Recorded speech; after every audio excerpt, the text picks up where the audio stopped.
ನಮಸ್ತೆ, welcome back to our channel Soumya recipe corner. ಕಡಿಮೆ ಮಸಾಲ ಪದಾರ್ಥಗಳನ್ನ ಯೂಸ್ ಮಾಡಿಕೊಂಡು ತುಂಬ ಟೇಸ್ಟಿಯಾಗಿ ಮಾಡಿಕೊಳ್ಳುವಂತಹ ಮಶ್ರೂಮ್ ಬಿರಿಯಾನಿನ ನಾನು ಯಾವ ರೀತಿ ಮಾಡೋದು ಅಂತ ಈ ವಿಡಿಯೋದಲ್ಲಿ ತೋರಿಸಿದ್ದೀನಿ. ನೀವೇನಾದರೂ ನೆಕ್ಸ್ಟ್ ಟೈಮ್ ಮಶ್ರೂಮ್ ಬಿರಿಯಾನಿ ಮಾಡಬೇಕು ಅಂತ ಇದ್ದರೆ ಖಂಡಿತವಾಗ್ಲೂ ನಾನು ತೋರಿಸಿರೋಂಥ ಈ ಮೆಥಡಲ್ಲೇ ನೀವು ಕೂಡ ಟ್ರೈ ಮಾಡಿ. ತುಂಬ ಟೇಸ್ಟಿಯಾಗಿ ಬರುತ್ತೆ, ತುಂಬಾ ಕ್ವಿಕ್ಕಾಗೂ ಕೂಡ ಮಾಡ್ಕೊಬೋದು. ಇವಾಗ ಮಶ್ರೂಮ್ ಬಿರಿಯಾನಿ ಹೇಗೆ ಮಾಡೋದು ಅಂತ ನೋಡೋಣ ಬನ್ನಿ. ಮೊದಲಿಗೆ ನಾನು ಮಶ್ರೂಮ್ ಬಿರಿಯಾನಿ ಮಾಡಲಿಕ್ಕೆ 200 ಗ್ರಾಮ್ಸ್ ಆಗೋಷ್ಟು ಮಶ್ರೂಮ್ನ ಈ ರೀತಿ ಕಟ್ ಮಾಡಿ ತೊಗೊಂಡಿರೋಂತಹದ್ದು.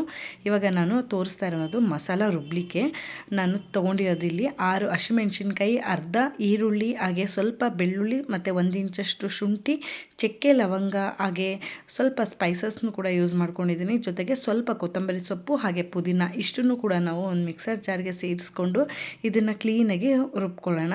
ನಾನು ತೋರಿಸ್ತಾ ಇದ್ದೀನಿ ನೋಡಿ, ಈ ರೀತಿಯಾಗಿ ಫೈನ್ ಪೇಸ್ಟಾಗಿ ರೆಡಿ ಮಾಡಿ ಇಟ್ಕೊಳ್ಳೋಣ.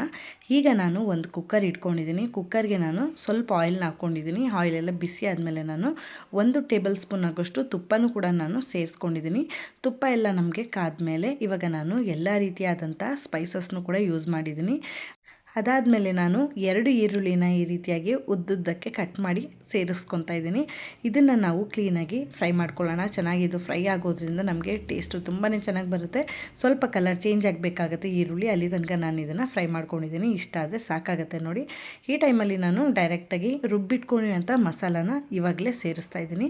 ಈ ರೀತಿಯಾಗಿ ಮಸಾಲಾನ ನಾವು ಆಯಿಲಲ್ಲಿ ಫ್ರೈ ಮಾಡೋದ್ರಿಂದ ಹಸಿ ಸ್ಮೆಲ್ಲೆಲ್ಲ ಹೋಗಿ ಮಸಾಲ ತುಂಬಾ ಚೆನ್ನಾಗಿ ಬರುತ್ತೆ. ಹಾಗೆ ಮಶ್ರೂಮ್ ಬಿರಿಯಾನಿನೂ ಕೂಡ ತುಂಬ ಚೆನ್ನಾಗಿ ಬರುತ್ತೆ ಟೇಸ್ಟಿಯಾಗಿ. ಹಾಗಾಗಿ ನಾವು ಆಯಿಲಲ್ಲಿ ಕ್ಲೀನಾಗಿ ಮಸಾಲ ಎಲ್ಲನೂ ಕೂಡ ಫ್ರೈ ಮಾಡ್ಕೊಬೇಕು. ಮಸಾಲ ಎಲ್ಲ ನಮಗೆ ಆಯಿಲೆಲ್ಲ ಬಿಟ್ಕೊಂಡು ಬರಬೇಕಾಗತ್ತೆ. ಅಲ್ಲಿ ಆವಾಗ ನಮಗೆ ಗೊತ್ತಾಗುತ್ತೆ.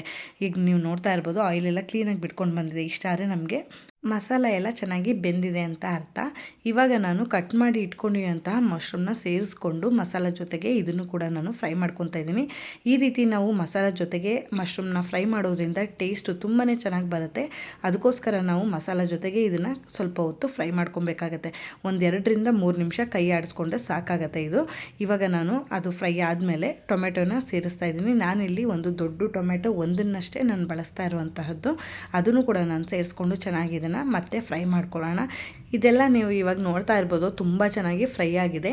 ಇವಾಗ ನಾನು ಸ್ವಲ್ಪ ಕೊತ್ತಂಬರಿ ಹಾಗೆ ಸ್ವಲ್ಪ ಪುದೀನ ಎರಡನ್ನೂ ಕೂಡ ನಾನು ಒಂದೊಂದು ಇಡಿ ಆಗೋಷ್ಟು ಸೇರಿಸ್ಕೊತಾ ಇದ್ದೀನಿ. ಇದಕ್ಕೆ ನೀವು ಕೊತ್ತಂಬರಿ ಸೊಪ್ಪು ಮತ್ತು ಪುದೀನ ಆ್ಯಡ್ ಮಾಡೋದ್ರಿಂದ ತುಂಬಾ ಟೇಸ್ಟು ತುಂಬ ಚೆನ್ನಾಗಿ ಬರುತ್ತೆ. ನೀವು ಒಂದ್ಸರಿ ನಾನು ತೋರಿಸ್ತಾ ಇರೋಂಥ ಈ ಮೆಥಡಲ್ಲೇ ಟ್ರೈ ಮಾಡಿ, ತುಂಬ ಚೆನ್ನಾಗಿ ಬರುತ್ತೆ ಬಿರಿಯಾನಿ. ಇವಾಗ ನಾನು ಎಲ್ಲನೂ ಕೂಡ ಇವನ್ನ ಸೇರಿಸ್ಕೊಂಡು ಕ್ಲೀನಾಗಿ ಫ್ರೈ ಮಾಡ್ಕೊಳ್ಳೋಣ.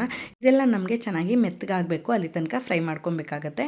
ಇದು ಮೆತ್ತಗೆಲ್ಲ ಆದಮೇಲೆ ಇವಾಗ ನಾನು ಅರ್ಧ ಕಪ್ ಆಗೋಷ್ಟು ಮೊಸರನ್ನ ಸೇರಿಸ್ತಾ ಇದ್ದೀನಿ. ನೀವೇನಾದ್ರು ಜಾಸ್ತಿ ಕ್ವಾಂಟಿಟಿಲಿ ಬಿರಿಯಾನಿ ಮಾಡ್ತಾಯಿದ್ರೆ ನೀವು 1 ಕಪ್ ಹಾಕೊಬೋದು. ಬಟ್ ನಾನಿಲ್ಲಿ ಕಡಿಮೆ ಪ್ರಮಾಣದಲ್ಲಿ ಮಾಡ್ತಾ ಇರೋದ್ರಿಂದ ಅರ್ಧ ಕಪ್ ಹಾಕ್ಕೊಂಡಿದ್ದೀನಿ. ಇದನ್ನು ನಾವು ಸೇರಿಸ್ಕೊಂಡು ಚೆನ್ನಾಗಿ ಈ ರೀತಿಯಾಗಿ ಮಿಕ್ಸ್ ಮಾಡ್ಕೊಳ್ಳೋಣ. ಮೊಸರನ್ನ ಹಾಕೋದ್ರಿಂದ ತುಂಬಾ ವಿಶೇಷವಾದ ಟೇಸ್ಟ್ ಬರುತ್ತೆ ಅಂತಲೇ ಹೇಳ್ಬೋದು. ಇವಾಗ ನೀವು ನೋಡ್ತಾ ಇದ್ದೀರಾ, ಕುದಿಯೋದಕ್ಕೆ ಸ್ಟಾರ್ಟ್ ಆಗಿದೆ ಮಸಾಲೆ. ಈ ಟೈಮಲ್ಲಿ ನಾನು ವಾಶ್ ಮಾಡಿ ಇಟ್ಕೊಂಡಿರೋಂತಹ ಅಕ್ಕಿನ ಸೇರಿಸ್ತಾ ಇದ್ದೀನಿ. ನಾನಿಲ್ಲಿ 1 ಲೋಟ ಆಗೋಷ್ಟು ಅಕ್ಕಿನ ನಾನು ಸೇರಿಸ್ಕೊಂಡಿರೋದು. ಇದನ್ನು ನಾವು ಮಸಾಲ ಜೊತೆಗೆ ಚೆನ್ನಾಗಿ ಈ ರೀತಿಯಾಗಿ 1-2 ನಿಮಿಷ ಫ್ರೈ ಮಾಡ್ಕೊಳ್ಳೋಣ. ಟೇಸ್ಟು ತುಂಬಾ ಚೆನ್ನಾಗಿ ಬರುತ್ತೆ. ನೀವು ಕೂಡ ಇದೇ ರೀತಿಯಾಗಿ 1-2 ನಿಮಿಷ ಮಿಕ್ಸ್ ಮಾಡ್ಕೊಳ್ಳಿ. ಫಸ್ಟಿಗೆ ರೈಸ್ ಎಲ್ಲನೂ ಕೂಡ ಮಿಕ್ಸ್ ಮಾಡಿದೆ ಆದಮೇಲೆ ನಾವು ನೀರನ್ನ ಸೇರಿಸ್ಕೊಬೇಕಾಗತ್ತೆ.